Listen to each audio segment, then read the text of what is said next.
Evidence-based practice number 4 is scripting. Also, and functional communication training is part of scripting. Scripting is one of the methods, but sometimes, functional communication training kind of refers to a lot of different things. I'm going to show you some samples, but basically scripting is when you give, think of a script, right? An author, if you were a playwright, you give the actors the script of what to say. This is a visual support that helps to provide them support on what we want them to say. So an example, I created this My Turn one. It's a lot smaller though in real life, it's like that big. And we were teaching the kids how to say this was in a speech class. They were playing a game. And you know how like if you're playing Candyland, you say, okay, my turn, and then you go and you spin. My turn. So we were trying to get the kiddos to say the words my turn. And this script, for some of the learners, the picture showed them what they needed to say. My turn. For some of them, the arrow pointed and then the words my turn. And I think for one of them, we had a voice output button.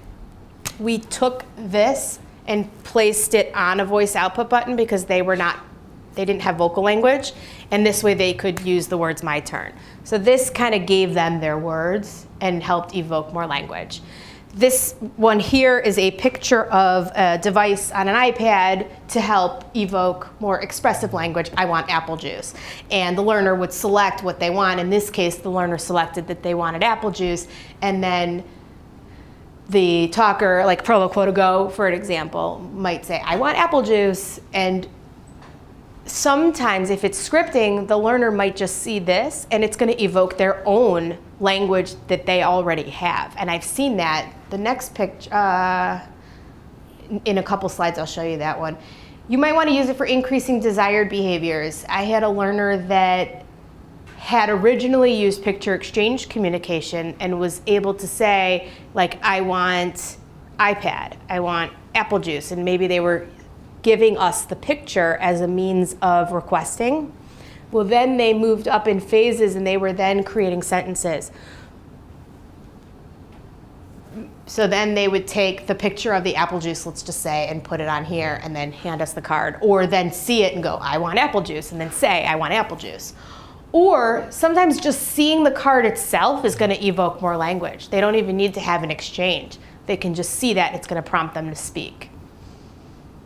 These are cards that I made for a learner in a public school who had a lot of vocal language but didn't really use it. So this evoked language, and this also taught them how to play games. So there's a Go Fish and memory. And so these were basically Shane's 2 options. Like if he was playing Go Fish, he would say, I want a heart or whatever it was. Or I don't have a blank, go fish. And so this gave him those words of what he needed to say. Other ways of evoking more desirable expressive language might be with a device. Here's like a more lower tech Go Talk Now. Here's one, this is I think Prolo Quo. It's one of the apps on the iPad. And perhaps gestures and signing. I mean, here I am using gestures, right? This is a picture exchange book. Sometimes we might use voice output buttons. This I used with a learner in a vocational setting who had a lot of amazing skills, but when I assessed her, she was not using the language that she had in her repertoire enough. And so she was engaging in interfering behaviors, or she would just get up and use the restroom, where most people say, excuse me, I need to use the restroom. She had the language, but wasn't using it.